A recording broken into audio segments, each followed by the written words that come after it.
بڑی مشہور حدیث ہے، اس لیے مجھے اس کا نمبر بھی یاد ہے، 5101 انٹرنیشنل نمبر کے مطابق، کہ ابو لہب کی ایک لونڈی تھی سویبہ، اس نے آ کے نبی علیہ السلام کی پیدائش کی خبر دی ابو لہب کو کہ تیرے چھوٹے بھائی کے گھر جو کہ فوت ہو چکا تھا، یتیم بچہ پیدا ہوا، تو اس کو بڑی خوشی ہوئی، تو اس نے خوشی میں یوں اشارہ کر کے نا سویبہ کو آزاد کر دیا، اور یہ وہ لونڈی ہے جس نے نبی علیہ السلام کو اپنا دودھ بھی پلایا تھا، یعنی آپ کی آپ سمجھ لیں رضائی والدہ بھی بنتی ہے، رضائی ماں۔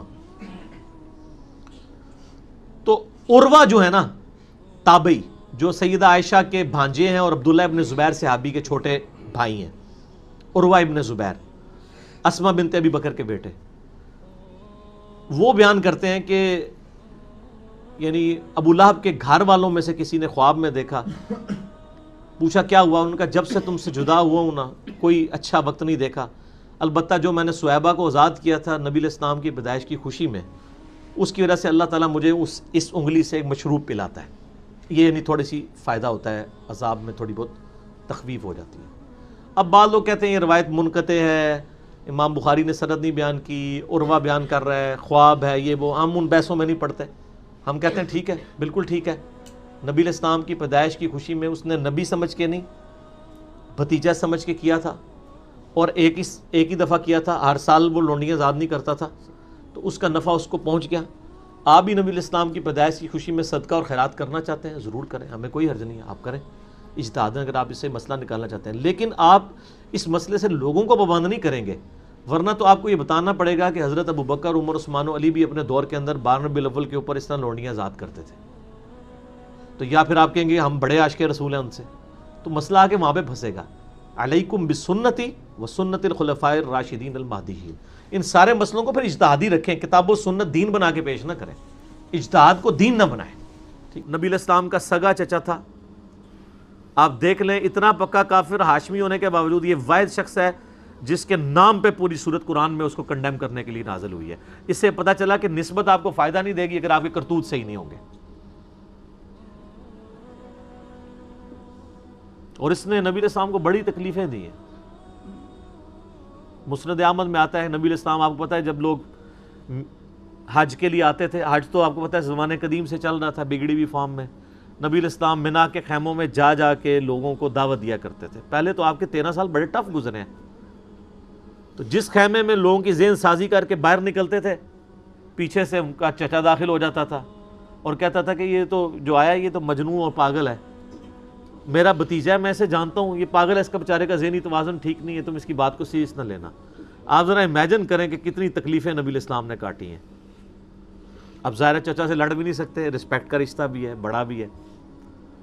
تو صحیح بخاری میں آتا ہے جب آپ کو اعلانیہ دعوت کا حکم آیا نا 3 سال کے بعد، تو نبی علیہ السلام صفا کی پہاڑی پہ چڑھ کے، جو آپ بچپن سے اپنی کتابوں میں پڑھ رہے ہیں، تو آپ صلی اللہ علیہ وآلہ وسلم نے، اس وقت عرب کا ایک کلچر تھا کہ جب کبھی اپنی قوم کو یعنی کسی خطرے سے آگاہ کرنا ہوتا تھا نا، تو جس شخص کے پاس وہ خطرے کی خبر آتی تھی تو وہ اونچی پہاڑی پہ چڑھ کے نا تو وہ اناؤنسمنٹ کرتا تھا، یا صباحا، ہائے وہ بری صبح، یعنی وہ، اور اناؤنسمنٹ کرتا تھا کہ فلاں قبیلہ تم پہ حملہ آور ہونا، ظاہر لوٹ ماری کرتے تھے نا عرب کے لوگ، تو نبی علیہ السلام نے اس طریقے کو یوٹیلائز کیا جس طرح ہم یوٹیوب کو یوٹیلائز کر رہے ہیں پازیٹیو کام کے لیے۔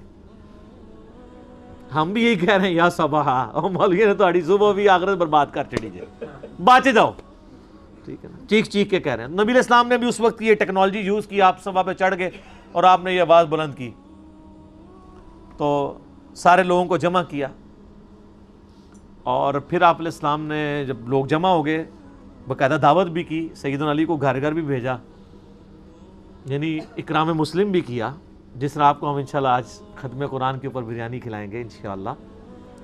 تو آپ صلی اللہ علیہ وآلہ وسلم نے وہاں پہ کہا کہ اگر میں کہوں کہ اس پہاڑ کے پیچھے سے ایک فوج آ رہی ہے جو تم پہ حملہ آور ہونے والی ہے، جو کہ عرب کے کلچر میں تھا لوٹ مار والا، تو انہوں نے کہا آپ صادق اور امین، ہم نے آپ کو ابھی جھوٹ بولتے ہوئے نہیں پایا، تو یقیناً آپ کی تصدیق کریں گے۔ تو آپ علیہ السلام فرمایا پھر میں تمہیں خبر دیتا ہوں، تمہیں مر کے اپنے رب کے حضور پیش ہونا ہے، ایک اللہ کو مانو، اس کے ساتھ کسی کو شریک نہ ٹھہراؤ۔ ساتھ ہی ان کے چہرے لٹک گئے، توحید کی بات سن کے چہرہ تو لٹکتا ہی ہے۔ تو یہ زیادہ خبیث تھا ابو لہب، تو اس نے نبی علیہ السلام کے بارے میں بکواسات کیے، آپ کو بددعائیں دیں، گالیاں دیں کہ تو نعوذ باللہ تیرے ساتھ یہ ہو، تو نے اس کام کے لیے ہمیں بلایا تھا. اب اللہ تعالیٰ کو اس بات کے اوپر بڑا غصہ آیا، تو اللہ تعالیٰ نے اس کے ساتھ پھر وہی سلوک کیا جس کا وہ حقدار تھا. نبی الاسلام تو آپ کو پتہ ہے ایک اخلاق کے اعلیٰ ترین درجے پہ تھے، آپ وہ زبان کبھی اس طرح کی یوز نہیں کرتے تھے. لیکن اللہ تو اللہ ہے، اپنے کسی بندے کو بعد ازالی کا زنیم بھی کہہ دے کہ اس گستاخ کی تو اصل میں ہی خطا ہے، یہ تو آؤٹ آف ویڈ لاک پیدا ہوا ہے، یہ تو حلالی ہے نہیں ہے، ولید بن مغیرہ کو. اللہ تو اپنے بندوں کو کچھ بھی کہہ سکتا ہے.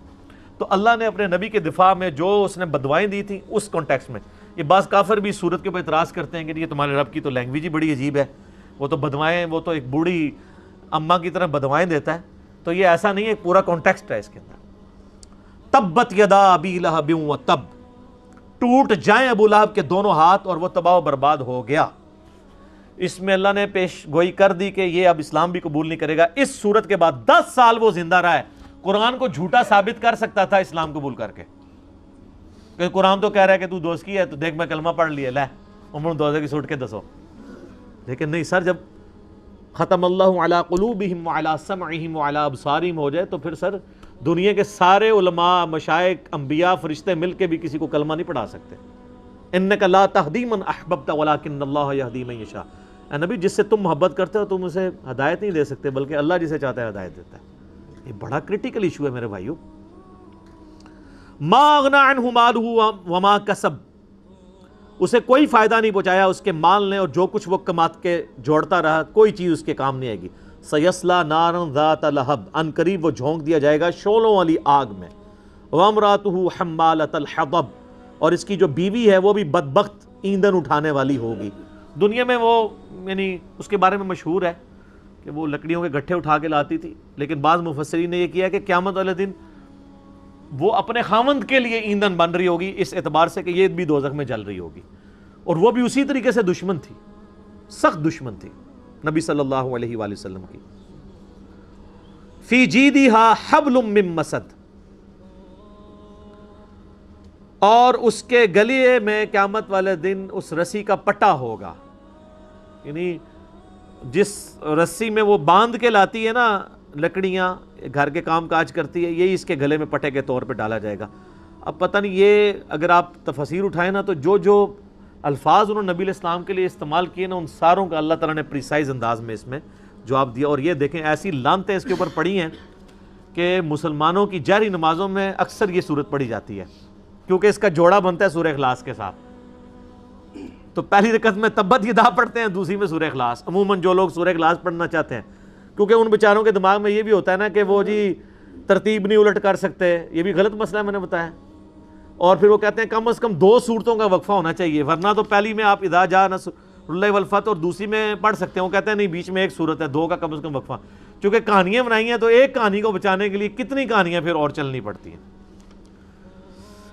اب میرے بھائیو آخری 3 صورتیں ہیں قرآن حکیم کی، ان پہ میں ڈیٹیل بول چکا ہوں، میرے یوٹیوب کے اوپر کلپ بھی اس کے اوپر موجود ہیں. جادو ٹونا، وبائی امراض، قدرتی حادثات سے بچنے کے وظائف.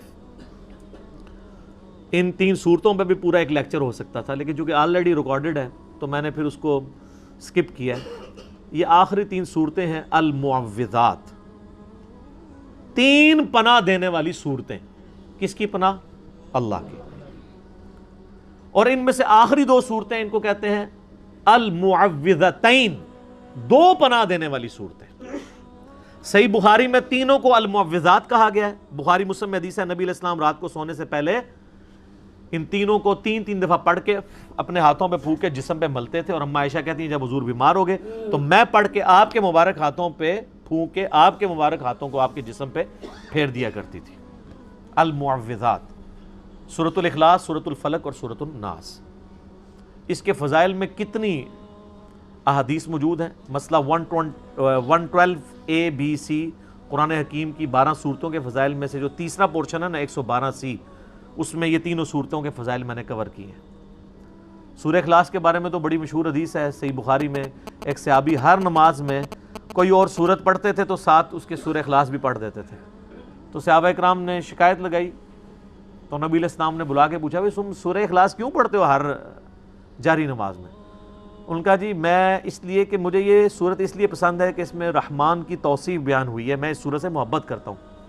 تو آپ علیہ السلام فرمایا کہ پھر اس صورت کی محبت تمہیں جنت میں لے جائے گی. سورہ اخلاص ہے، ٹچ سٹون آف تھیالوجی ہے، توحید کی کسوٹی ہے، اور یہ سورہ اخلاص کے ٹیسٹ پہ اللہ کے علاوہ اللہ کے سوا کوئی نہیں پورا اترتا. یہ ایسی صورت ہے. بعض لوگ سوال کرتے ہیں کہ المعوذات 3 پناہ دینے والی صورتیں کیوں ہیں؟ آخری 2 صورتوں میں تو اعوذ اعوذ کا لفظ آتا ہے، سورہ اخلاص میں تو اللہ سے کوئی دعا ہی نہیں مانگی گئی ہے، تو یہ کیوں پناہ دیتی ہے؟ اس کا جواب بھی میں نے اس لیکچر میں دیا تھا کہ صحیح بخاری میں حدیث ہے، تعلیقاً اور مستدل الحاکم میں پوری سند کے ساتھ ہے، کہ نبی علیہ السلام نے فرمایا کہ شیطان جو ہے وہ اپنی تھوتنی جو ہے وہ انسان کے دل میں داخل کر کے وسوسے ڈالتا ہے. جب انسان اللہ کا ذکر کرتا ہے تو وہ اس تھوتنی کو باہر نکال لیتا ہے، اور جیسے انسان اللہ کے ذکر سے غافل ہوتا ہے تو وہ داخل کرتا ہے. جیسے سورہ زخرف میں آیا کہ جو لوگ رحمان کے ذکر سے روگردانی کرتے ہیں ہم ان پہ شیاطین مسلط کر دیتے ہیں، شیطان جو اس کا ساتھی بن جاتا ہے. بخاری مسلم میں حدیث ہے ہر شخص کے ساتھ ایک فرشتہ ہے اور ایک شیطان اٹیچ ہے. فرشتہ اسے اچھائی کی طرف بلاتا ہے، شیطان برائی کی طرف. صحابہ نے عرض کیا اللہ کے رسول آپ کے ساتھ بھی؟ آپ نے فرمایا ہاں میرے ساتھ بھی ایک شیطان اٹیچ تھا، لیکن اللہ نے اسے میرا مطیع کر دیا. میرے ساتھ جو شیطان اٹیچ ہے وہ مجھے نیکی کی طرف ہی بلاتا ہے. ما ضل صاحبکم وما غوا. یہ ٹائٹل صرف نبی علیہ السلام کا ہے، کسی بزرگ بابے کا نہیں ہے جی، کسی صحابی کا نہیں ہے، کسی تابعی کا نہیں ہے، کسی محدث کا نہیں ہے، کسی مفسر کا نہیں ہے کہ وہ شیطان سے بچا لیا گیا ہو. تو اس کانٹیکسٹ میں چونکہ یہ اللہ کا ذکر ہے تو ذکر کرنے والا اللہ کی پناہ میں آ جاتا ہے.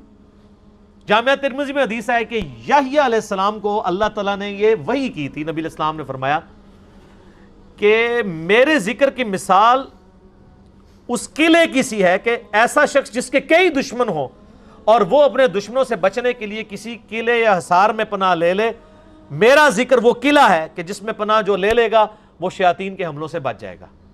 تو اللہ کی پناہ میں آ گئی نا، تو بتائیں سورہ اخلاص سے بڑھ کے اللہ کا ذکر اور کون سا ہو سکتا ہے؟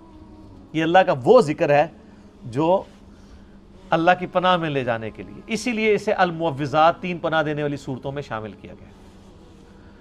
جامعہ ترمذی ابو داؤد میں حدیث ہے نبی علیہ السلام نے فرمایا جو شخص صبح اور شام 3 دفعہ یہ 3 صورتیں پڑھ لے ہر چیز سے اسے کفایت کر جائے گی، جن، شیاطین، نظر بد، ہر چیز کے اگینسٹ. حتیٰ کہ ایک بڑی وجد امیز حدیث ہے جامعہ ترمذی کے اندر، یہ آج تحفے کے طور پہ لے جائیں، میں نے پہلے بھی بیان کی ہے. سیدہ عائشہ کہتی ہیں کہ جب تک آخری 3 صورتیں نازل نہیں ہوئی تھی نا تو نبی صلی اللہ علیہ وآلہ وسلم شیاطین اور نظر بد سے بچنے کے لیے مختلف دعائیں پڑھا کرتے تھے. رپورٹ بھی ہوئی ہے مسلم شریف میں، اعوذ بکلمات اللہ التامات من شر ما خلق. فرض نماز کے بعد کتنی دعائیں، اللہم انی اعوذ بک من الجبن واعوذ بک من البخل، کئی. لیکن جب یہ آخری 3 صورتیں نازل ہوئی تو نبی علیہ السلام نے اپنی باقی دعائیں چھوڑ کے صرف ان 3 صورتوں کو لے لیا، صبح اور شام 3 دفعہ. تو سر اگر آپ باقی وظائف نہ بھی کر پائیں، آپ باقی سنت اذکار نہ بھی کر پائیں صبح و شام کے، یہ 3 صورتیں آپ صبح و شام 3 دفعہ پڑھ لیں تو ہر دعا سے آپ کو کفایت کر جائے گی. لیکن تجوید کے ساتھ پڑھنی ہے، پنجابی میں نہیں پڑھنی، زبر زیر غلط نہیں پڑھنی، پورے پروٹوکول کے ساتھ. وہ آپ کو سیکھنی پڑے گی، اس کے لیے مسئلہ نمبر 200 دیکھنا پڑے گا آپ کو. باقی اذکار بھی آپ چلائیں، یہ بھی ساتھ چلائیں. اور بھی کافی اذکار ہیں، اورنج کارڈ ہے، بلو کارڈ، گرین کارڈ ہمارے چھپے میں. میں نے ضمناً یہ یعنی کچھ باتیں عرض کر دیں اس حوالے سے. صحیح مسلم میں ایک حدیث ہے کہ نبی علیہ السلام کے گھر والوں میں سے جب کوئی بیمار ہو جاتا تو آپ آخری 3 صورتیں پڑھ کے دم کیا کرتے تھے. یہ اکثر لوگ کہتے ہیں نا دم ڈال دو، سر درد ہے، بیماری، یہ وہ. نظر بد سے بچنے کے لیے، بیماری سے بچنے کے لیے، آسیب کے سائے سے بچنے کے لیے، کوئی بھی جتنے شیاطین سے بچنے کے لیے آخری 3 صورتیں 3 دفعہ. اور بھی وظائف ہیں، آیت الکرسی ہے، سورۃ البقرہ کی آخری 2 آیات ہیں، کئی وظائف ہیں. وہ مسئلہ نمبر 111 اے بی سی اور 112 اے بی سی میرے دیکھ لیں. میں نے صرف ایک آیت الا بذکر اللہ تطمئن القلوب پہ 6 قرآن کلاسز یہاں کی تھیں، 1.5 گھنٹے کی ایک آیت کے اوپر.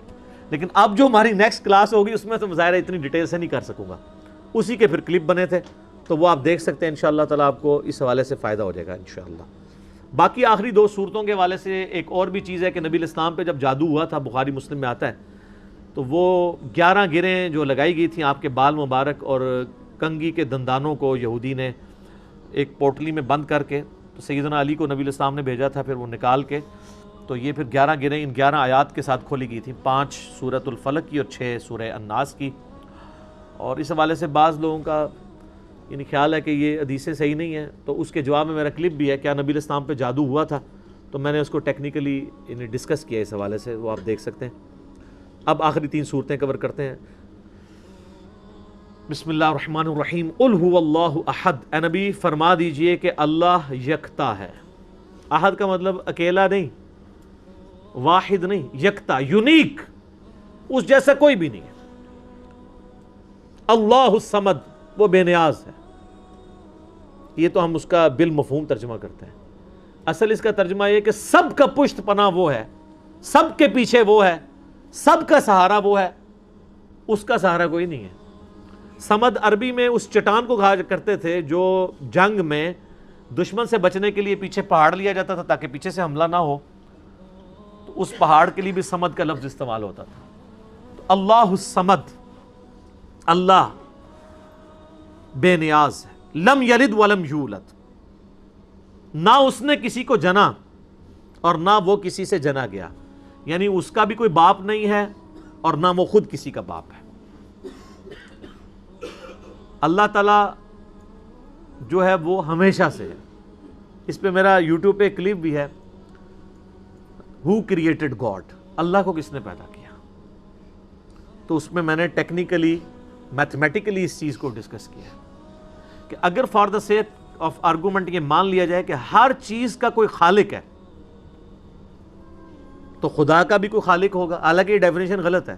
خالق کی ڈیفینیشن یہی ہے کہ جس کا کوئی خالق نہ ہو. اگر اس کا کوئی خالق ہوگا پھر خالق نہ ہوا، وہ تو مخلوق ہوئی. اللہ مخلوق نہیں ہے، اللہ خالق ہے. تو میں نے اس میں ٹیکنیکلی بتایا تھا کہ اگر for the sake of argument یہ بات مان لی جائے کہ اگر کسی ہر چیز کا کوئی کریٹر ہے تو اللہ کا کوئی کریٹر ہوگا، تو پھر جو اللہ کا کریٹر ہے اس کا بھی کوئی کریٹر ہوگا، اور پھر جو وہ کریٹر ہے اس کا بھی کوئی کریٹر ہوگا. تو کیا یہ ایکویشن کہیں پہ رک سکتی ہے؟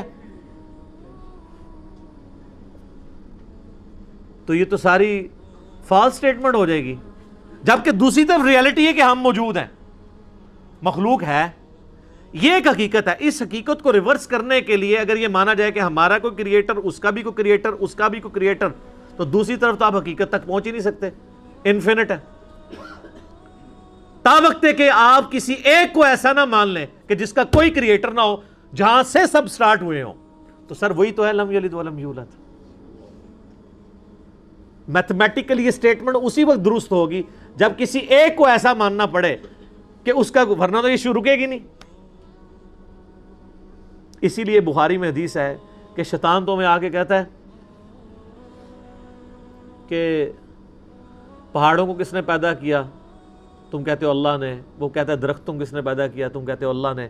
پھر وہ تم سے پوچھتے ہیں اللہ کو کس نے پیدا کیا؟ جب وہ یہ کہے تو تم کہا کرو قل هو اللہ احد اللہ الصمد لم یلد ولم یولد ولم یکن لہ کفوا احد. وہ ٹیکنیکلی سپیکنگ وہی بات کی ہے کہ اس کا تو کریٹر ہو نہیں سکتا. میتھمیٹیکلی یہ سٹیٹمنٹ رانگ ہو جائے گی.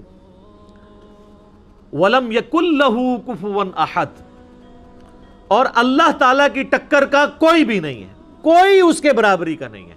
یہ وہ ٹیسٹ ہے چوتھا جس پہ کوئی دنیا کا بندہ، کوئی کائنات کے بڑا سا بڑا انسان بھی پورا نہیں اتر سکتا کہ اس کی ٹکر کا کوئی ہو، اس کی برابری کا کوئی ہو. کوئی کتنا بھی بڑا ہو مخلوق ہوگا. مخلوق ہے تو اس کے ساتھ نیند جڑی بھی ہوگی، مخلوق ہے تو اس کے ساتھ کھانے پینے کا محتاج ہوگا، مخلوق ہے تو وہ پیشاب کا محتاج ہوگا، اور سب سے بڑی محتاجی کہ اسے موت آ جائے گی. اور اللہ کو موت نہیں آتی. وہ الحی القیوم.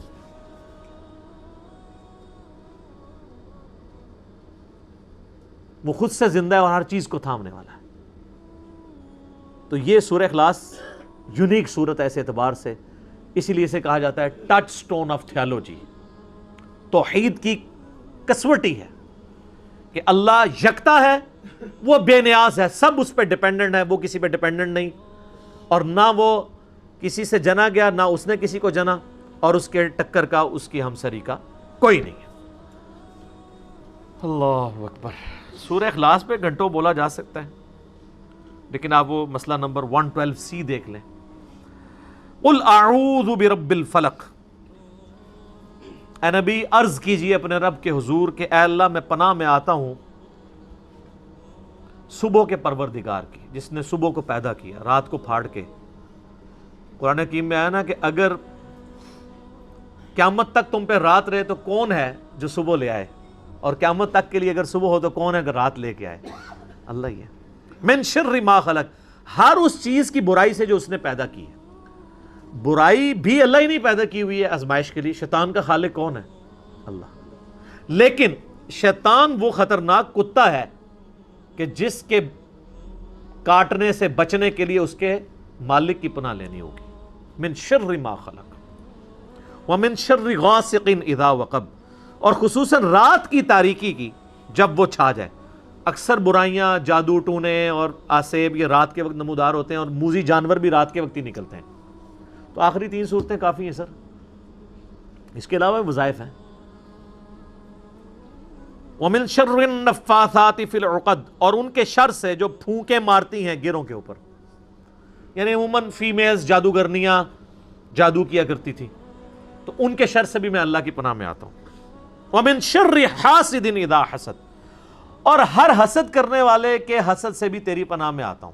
اب اس کے 2 معنی ہو سکتے ہیں، ایک تو نظر بد ہے، مسلم شریف میں حدیث ہے کہ اگر تقدیر پہ بھی کوئی چیز سبقت لے جاتی تو وہ نظر بد ہوتی۔ صحیح مسلم میں حدیث ہے، ایک لڑکی کا رنگ پیلا پڑا تھا، نبی علیہ السلام فرمایا اسے نظر کا دم ڈلواؤ، اسے نظر لگی ہے۔ نظر لگ جاتی ہے اور اس کا دم یہی ہے۔ تو اس اعتبار سے بھی حسد کرنے والے کا حسد، اور دوسرا یہ کہ حسد کرنے والا اپنے نظر سے تو کوئی نقصان نہ پہنچا پائے لیکن فزیکلی آپ کو نقصان پہنچائے، اس کے دل میں آپ کے لیے نفرت اتنی اجاگر ہو الٹیمیٹلی آپ کے قتل کے اوپر آمادہ ہو جائے۔ یہ میں کل پرسوں سن رہا تھا ٹی وی کے اوپر کہ ایک شخص نے اپنی بیوی کو قتل کیا، اس قتل کی وجہ سے وہ 5 سال جیل میں رہا کیونکہ اس کے ساس سسر نے اس پہ مقدمہ کیا۔ پھر ساس سسر نے اس کو معاف کر دیا، اس کی وجہ سے وہ چھوٹ کے آیا، جس دن چھوٹ کے آیا ساس سسر کو بھی آگے قتل کر دیا۔ 5 سال میں بھی اس کا غصہ ٹھنڈا نہیں ہوا، اور اتنا احسان فراموش کہ جس کی بچی ماری تھی ان کے معاف کرنے پہ وہ جیب سے باہر نکلا اور ان کو بھی آگے قتل کر دیا۔ یہ ہے من شر حاسد اذا حسد، یعنی حسد کی جب آگ کسی کے اندر بھڑک اٹھے تو میں اللہ تیری پناہ میں آتا ہوں، آمین۔ یہ جو سورۃ الفلق تھی میرے بھائیو، یہ سورت تھی جو چیزیں انسان پہ باہر سے حملہ آور ہوتی ہیں نا ان کے حوالے سے۔ ایک سورت ہے جو اندر سے حملہ آور ہوتی ہیں نا چیزیں، ان کے بارے میں وہ اگلی سورت۔ لہٰذا جو میں نے قرآن حکیم کے پہلے لیکچر میں بتایا تھا نا، جو ریکارڈ ہوا تھا 16 اکتوبر 2010 کو کہ قرآن حکیم کی صورتیں جوڑوں کی شکل میں، یہ آخری بھی 2 پرفیکٹ جوڑے ہیں، سورۃ الفلق اور سورۃ الناس۔ مرد و عورت جوڑا ہے نا، وہ مل کے ایک مشترکہ کمپلیشن کرتے ہیں۔ یہ 2 صورتیں مل کے ایک مشترکہ کمپلیشن کیا کرتی ہیں کہ اللہ کی پناہ میں آپ آتے ہیں شیطان کے اگینسٹ اور شیاطین کے ماننے والوں کے اگینسٹ۔ سورۃ الفلق میں جو باہر سے حملہ آور ہونے والی چیزیں ہیں ان کے اگینسٹ، اور سورۃ الناس میں جو اندر سے حملہ آور ہونے والی چیزیں ہیں ان کے اگینسٹ۔ تو پرفیکشن ہوگی نا اندر اور باہر سے اللہ کی پناہ میں، اسی کہا جاتا ہے المعوذتین، 2 پناہ دینے والی صورتیں۔